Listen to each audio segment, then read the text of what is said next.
അസ്സലാമു അലൈക്കും വറഹ്മത്തുള്ളാഹി വബറകാതുഹു. പരിശുദ്ധ റമളാനിൽ വിശ്വാസികൾ ശീലിക്കുന്ന നന്മ നിറഞ്ഞ സ്വഭാവങ്ങളിൽ ഏറ്റവും പ്രധാനപ്പെട്ടത് അവർ ദേഷ്യം എന്ന വികാരത്തിൽ നിന്ന് മോചിതരാകുന്നു എന്നുള്ളതാണ്. വിശ്വാസികളുടെ ഏറ്റവും നല്ല ഗുണങ്ങളിലൊന്ന് ദേഷ്യം എന്ന സ്വഭാവം അവർക്കുണ്ടാവില്ല എന്നതാണ്. വൽകാളിമീനൽ ഗൈള, ഏറ്റവും നല്ല മുസ്ലിമിൻ്റെ ലക്ഷണം എന്താണ്? അവൻ ദേഷ്യത്തെ അടക്കി പിടിക്കുന്നവനാണ്. അനാവശ്യമായി ഒരു മനുഷ്യനോടും ദേഷ്യവും കോപവും കാണിച്ച് ശല്യം ചെയ്യാത്തവനാണ്. ഇത് ഫഅ്ബില്ലത്തി ഹിയ അഹ്സൻ, നിങ്ങൾ ഏതെങ്കിലും ഒരു മനുഷ്യൻ നിങ്ങളോട് അന്യായം ചെയ്താൽ നിങ്ങൾ അയാളോട് നന്മ നിറഞ്ഞ പെരുമാറ്റം കൊണ്ട് തിരിച്ചു പ്രതികരിക്കണം. ദേഷ്യത്തോടെയല്ല നിങ്ങൾ പരസ്പരം പെരുമാറേണ്ടത്. അങ്ങനെ വരുമ്പോൾ പരസ്പരം ശത്രുതയുള്ള മനുഷ്യർ പോലും സ്നേഹം കൊണ്ട് പൊതിയുന്ന സാഹചര്യം വന്നേക്കാം എന്ന് പഠിപ്പിക്കുന്ന പരിശുദ്ധ ദീനിന്റെ പ്രഖ്യാപനം എത്ര മധുരതരമാണ്. പ്രവാചകന്റെ മുന്നിൽ വന്നൊരു അനുചരൻ ചോദിച്ചു, നബി തങ്ങളോട് ഒന്ന് ഉപദേശിക്കുമോ? എൻ്റെ ജീവിതത്തിൽ ഗുണപരമായൊരു നല്ല മൂല്യത്തെക്കുറിച്ച് പറയുമോ?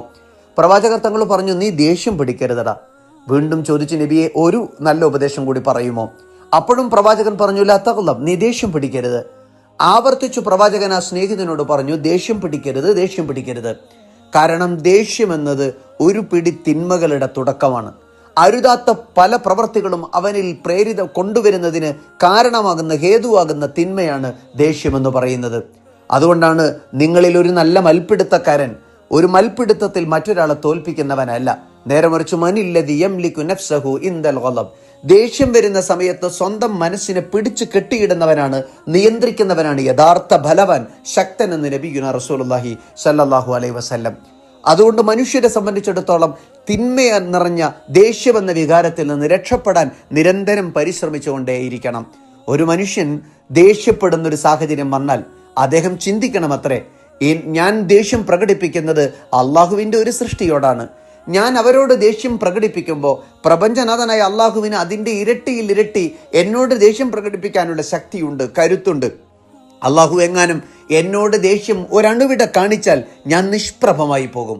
അതുകൊണ്ട് പ്രപഞ്ചനാഥൻ്റെ കാരുണ്യം എനിക്ക് കിട്ടണമെങ്കിൽ കൂടെയുള്ള മനുഷ്യരോട് ഞാൻ ദേഷ്യപ്പെട്ട് പെരുമാറാൻ പാടേയില്ല. നിങ്ങൾ ദേഷ്യം വന്നു കഴിഞ്ഞാൽ തിരിച്ചറിയേണ്ടത് ദേഷ്യം പിശാചിൽ നിന്നാണ്. പിശാചാവട്ടെ തീയിൽ നിന്നും. തീയെ കെടുത്തുന്നത് വെള്ളമാണെങ്കിൽ നിങ്ങളിൽ ദേഷ്യം വന്നാൽ വൊളുവെടുത്ത് നിങ്ങൾ അതിൽ നിന്ന് മോചിതരാകണമെന്ന് പ്രവാചകർ പഠിപ്പിക്കുന്നത് കാണാം. ദേഷ്യം വരുമ്പോൾ നിങ്ങൾ നിൽക്കുകയാണെങ്കിൽ ഒന്ന് ഇരുന്ന് നോക്കുക. ഇരുന്നിട്ടും ദേഷ്യം പോകുന്നില്ലെങ്കിൽ ഒന്ന് കിടന്നു നോക്കുക. നിങ്ങൾ ദേഷ്യത്തിൽ നിന്ന് പുറത്തു കടക്കാനുള്ള ശ്രമമാണ് അത്രയും ചെയ്യേണ്ടതെന്ന് പ്രവാചകർ ബോധ്യപ്പെടുത്തുന്നു.